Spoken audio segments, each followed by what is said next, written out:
Labdien, esmu Ilze. Atrodos izstādē Skola 2011. Mans mērķis ir uzzināt, ko šie izstādes iemītnieki domā par driftu. Drifts, kad ar mašīnām parasti to dara. Kas tas ir, kam jūs tev interesēties? Kas ir drifts? Jā, drifts ir tā kā mašīna saslīd. Vai jūs zināt, no kurienes radušies Latvijā drifteri? Domāju, ka drifteri noteikti radušies no netīrītiem ceļiem, aplidojušiem ziemā. Ko jūs domājat par driftu skolu? Par driftu skolu, domāju, tā noteikti būtu ļoti noderīga, jo ziemās ir diezgan netīrīti ceļi, un tas varētu pasargāt cilvēkus un viņa automašīnas. Vai jūs gribētu apmeklēt driftu skolu? Noteikti, jā. Kādēļ? Kādēļ? Tāpēc es justos pārliecinātāks uz ceļiem. Jā, ar ko jūs mācību iestādi varētu piesaistīt autosportistus? Tas varētu būt ēdienu piegādes, ātras un bīstamiem. Kas ir drifts? Var teikt, agresīva braukšana mašīna, sānslīdē. Kas domājat par driftu skolu? Es domāju, tā varētu būt ļoti noderīga, tāpēc, ka cilvēki dabūna ļoti labi pieredzīt ekstrēmās situācijās. Vai jūs gribētu apmeklēt driftu skolu? Nē, nevēlētos to darīt. Kādēļ nevēlētos? Tāpēc, ka tur ir izdarīt pašmārdības ceļā visu apgūt. Tas nav obligāti jāiet skolā. Vai jūs zināt, kas ir drifts? Jā, Kas ir drifts? drifts, kur mašīnas brauc sānslīdē. Vai jūs zināt, no kurienes radās drifteri? Japāna. Ko jūs domājat par driftu skolu? Varētu izmēģināt, pamācīties tur. Vai jūs gribētu apmeklēt driftu skolu? Jā, varētu īstenībā. Kas ir drifts? Drifts ir vadītāja. Kad vadītājs brauc ar mašīnu, viņš mēģina to noturēt vadāmā sānslīdē. Būtībā sacensība, kur katrs braucējs mēģina izdarīt labāk. Vai jūs zināt, no kurienes radušies drifteri? Manuprāt, no Japānas. Ko jūs domājat par driftu skolu? Es domāju, tā varētu būt diezgan laba lieta, bet pagaidām, es domāju, mūsu valstī diezgan pašvakar naudam reti, kurš to varētu atļauties. Vai jūs gribētu apmeklēt driftu skolu? Jā. Kas ir drifts? Drifts tas ir vīru sports ar mašīnām saistīts. Kā jūs prāt, vai drifts ir vīru sports vai nav? Jā, es uzskatu, ka drifts ir vīru sports. Tas prasa savu veidu drosmi un adrenalīnu tas uzdzen, jā? Es domāju, ka nav. Zinu, ka Latvijā arī sievietes ar to nodarbojās un pietiekoši labā līmenī, vismaz Latvijas mērogiem. Vai jūs vēlētos apgūt driftu? Es domāju, ka jā. Vai jūs zināt, kas ir drifts?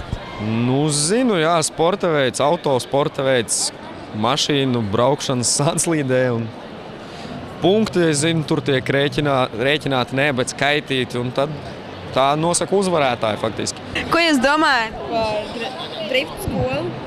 Ir tāda skola? Ir.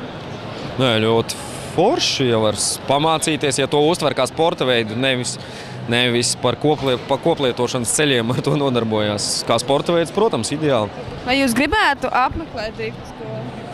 Ja būtu tāda iespēja, tas atkarībā cik tas maksā, bet tā labprāt pamēģināt, protams. Autosportisti paši jau tāda asu izjūtu meklētāji ir varbūt tas, un tad mūsu skolā arī diezgan interesantas lietas notiek, un praksēs esot, var iegūt arī asas izjūtas. Tas varbūt ir tās līdzības, kas varētu saistīt to, jā. Lielas paldies jums! Labdien, vai jūs zināt, kas ir drifts? Labdien! Varbūt man vispirms jāstādās priekšā. Labi, tā esmu Miķels Visauskis, un jā, es zinu, kas ir drifts. Tas ir autosporta veids, kas sagādā skatītājiem baudāmu skatu, respektīvi tā ir mašīnas vadīšana sānslīdē, vadāmā sānslīdē. Un, protams, veidojot šovu skatītājiem, kas ir apkārt. Vienalga šovs vai ne šovs, tas ir dzīvesveids, tas ir process, tā ir māksla. Tā ir māksla vadīt auto. Cēlusies no Japānas, principā. Jā. Ko jūs domājat par driftu skolu? Tā ir brīnišķīga ideja. Man šķiet, kaut kas tāds jau kaut kur nesen kaut kur pavīdēja, vismaz es dzirdēju, manī kaut kur internetā bija rakstīts.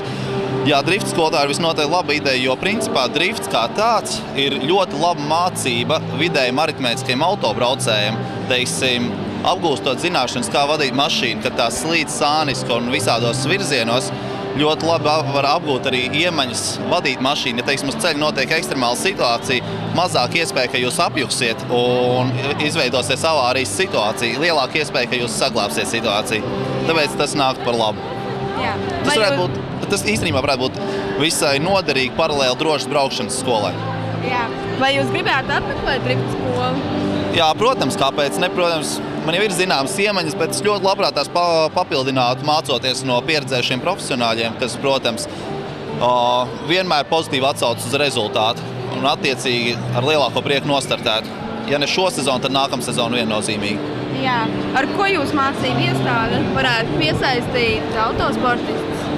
Ar savu atraktivitāti, ar savu iespēju. Respektīvi, man mācību iestāde, ja biznesa augstskola Turība, varētu piesaistīt autosportistus tieši tādā ziņā, ka viņi motivētu autosportistiem veidot savus ar autosportu saistītus uzņēmumus, jo, piemēram, var mācīties uzņēmēju darbības vadību, kas iedos jums grādu, lai varētu apgūt zināšanas, apgūt zināšanas jebkura uzņēmuma izveidē un tam līdzīgi. Es pats, studēju turismu un runājot par to, turisms paver iespējas ceļot pa plašo pasauli un, salīdzināt vietējo pieredzi ar ārējo pieredzi un, tam līdzīgi.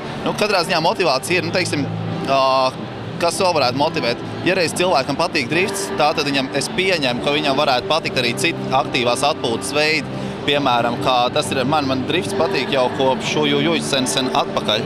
Tad es sāku studēt Turībā. Es aizbraucu pirmajā ārzemju praksē uz Grieķiju, uz Rodas salu. Tā ir ļoti vējaina vieta. Sāku burāt ar vēja dēli, un tā ir vienkārši neatsverama pieredze. Un tas ir viss cieņa. Es domāju, ka jebkuram drifterim varētu iepatikties arī burāšana, jo tur ir savas līdzības, kad dēls aiziet sānslīdē. Tas arī vai jūs pats nodarbojaties ar driftu savā ziņā? Jā, es nodarbojos hobiju līmenī. Principā pirmo reizi trīnieku autotrasē ar nolūku driftēt es iebraucu pirms 4 gadiem, bet reāli pirmo reizi uztaisīju vadām sānslīdi ar auto, kad man bija 16 gadi. Tas bija labu laiku atpakaļ. Tā laika man bija āķis lūpā. Un tad es, protams, pēc tiesību iegūšanas, kad bija pilngadība, tad, protams, tika iegādāts atbilstošs auto, kurš regulāri tika lausts. Es arī pirmo reizi, kad biju trīniekos mašīnu, uzliku uz vāka. Respektīvi apgāzos. Tam negadās, bet tur bija mazliet kļūda ar to, ka noslīdēs sāniski un iebraucu slapjās smiltīs vienkārši apvēlos. Es nezināju priekšnosacījums, kas jādara, lai neapgāzt mašīnas jumtu. Bet, protams, no pieredzes jau mācās. Labi, jā, paldies jums liels! We want your truth.